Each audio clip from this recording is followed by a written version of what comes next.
Hello, I'm Mark Sanger and welcome to my workshop. Today I'm going to show you how I rough a hollow form from an unseasoned piece of ash which I've got on the lathe and I've cut out from a trunk, and the pith is aligned centrally and the grain is running parallel to the spindle axes of the lathe. So between centres and everything's locked off. I make sure I lock everything off before I start turning and make sure the lathe speed's low. And I also wear full face protection, which gives me the best protection for impacts to my face and eyes. Okay, so what I'm going to do is move the camera around so we've got a better perspective of what I'm doing, and I'll go through the process of how I rough out. Okay, so I'm just going to balance the outside. This one's pretty well balanced, but I'm just going to take a few cuts off of it, rotating by hand to make sure that it doesn't foul as I start the lathe. And I'm going to use a 1/2 inch long grind bowl gouge just to pull along. With a pull cut, tools locked onto my hip. So just turn the lathe speed down, start the lathe and then turn it up to a safe speed. Tool on the tool rest and I just pull along.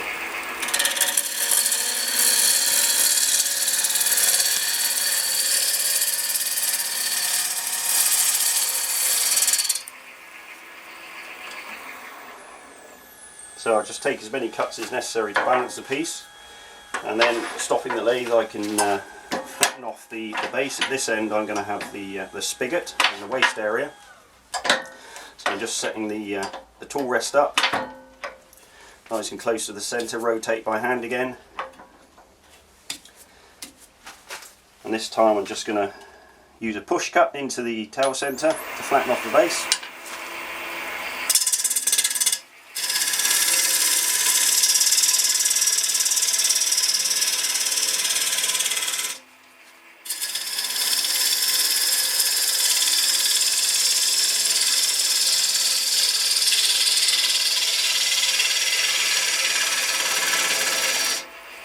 Okay, so now I'm just going to produce the diameter for the spigot, which is around about 55 millimeters.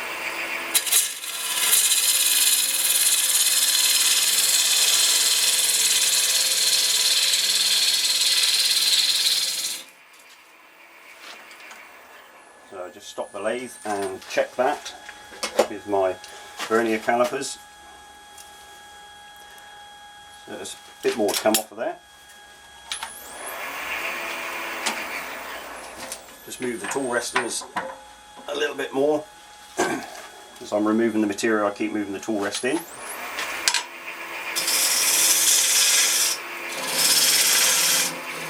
Now I'm just going to roll the tool over and use the tip to parallel the spigot. The jaws that I'm going to use are parallel gripper jaws.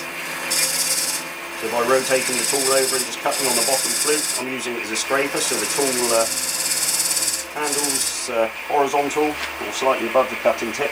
Now I'm just going to go in and produce a waste area.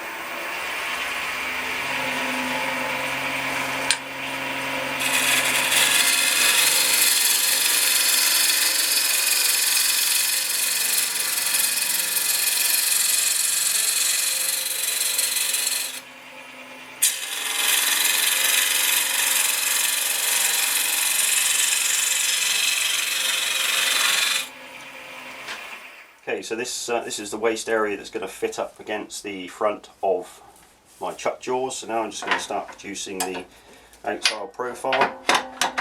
So I'm just moving the tool rest around just to knock this corner off to start with.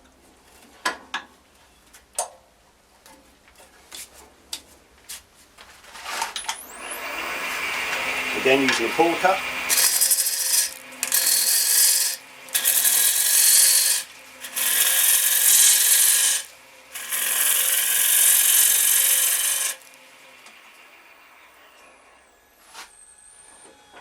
Moving the tool rest in again to minimise the amount of leverage I've got, or the overhang from the tool.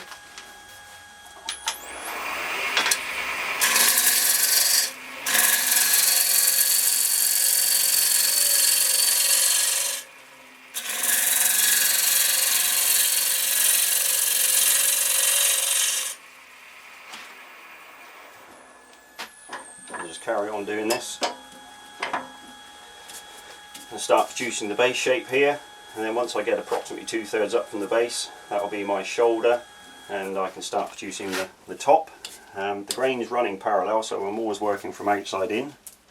That's running in line with the spindle axes of the lathe.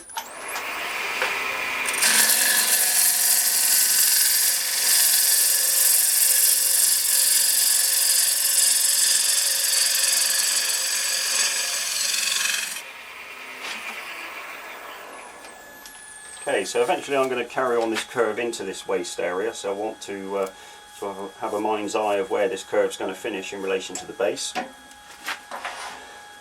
So now I've got the start producing the top, so I'm just moving the tool rest around here, rotate, and I'm just going to knock off this corner.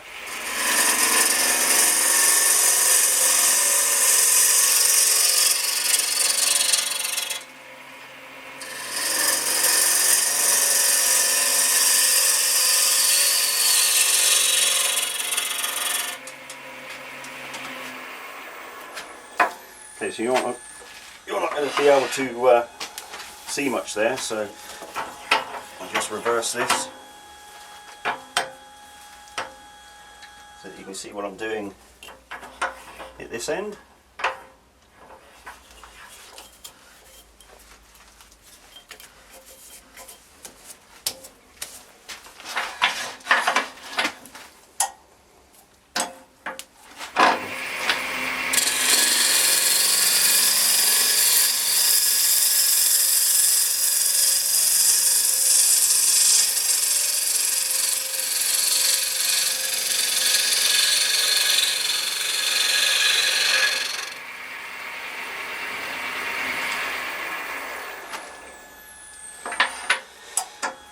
Now I'm going to start refining the shape.